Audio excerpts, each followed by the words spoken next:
Greetings, everyone, and welcome to a new episode of One Take. So, today we are going to be speaking about siblings, and more specifically, sibling animosity or animosity amongst siblings, I should say. And then we're going to tie that into the business world. So, hang on tight. We're going to jump right in.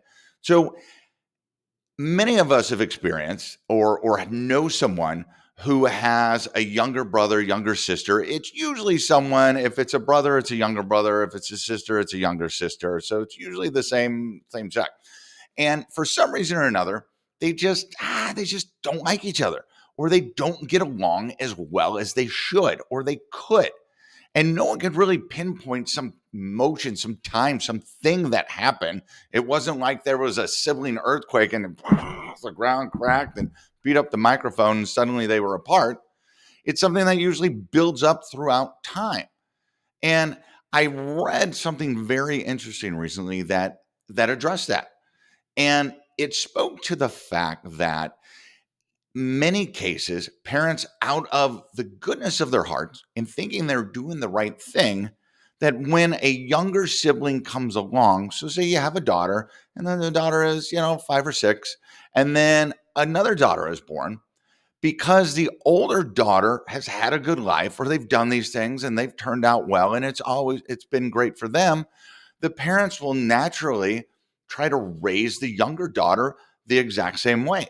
So if the older sister plays piano, the younger sister plays piano. If the older sister was part of this organization, Girl Scouts, school thing, whatever, the younger sister did that. If the older sister played this sport, the younger sister played that. You get what I'm saying? It kind of transition the same thing. And the problem is that this leads to a lot of internal struggle and animosity that really damages the relationship between the two sisters. And it's because even though the best of intentions are there, it's impossible for the younger sister to live up to the expectation and the life of the older sister because that role has already been taken. That life has been taken. That life has existed. It's there already in its own form of the older sister. And so the younger sister has an impossible feat to try to be just like their older sister, and they never will be because that is their own. There we go. They are their own individual person. And what the younger sister needs is room to be their own person, to find their own interests, to do the things they want to. Maybe they want to play the trumpet instead of the piano.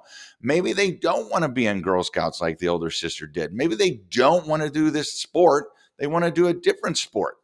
They have to be allowed to find their own way. That's how they find their own self, their own identity, and become the person they're supposed to be. And so, in many cases, we look years down the road and we have two brothers or two sisters that for some reason just all the time, and no one can pinpoint it.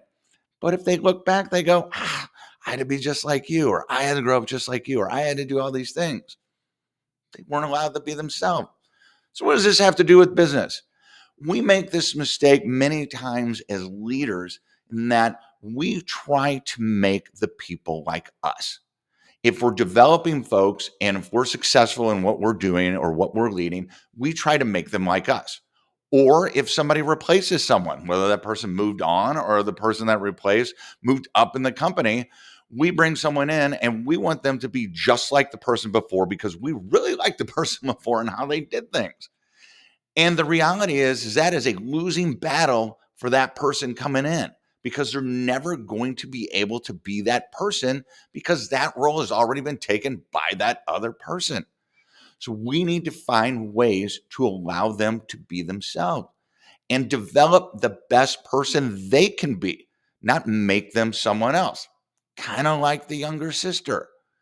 So keep that in mind next time you're hanging out with your family or with your own kids or with your team, coworkers, whatever the case may be.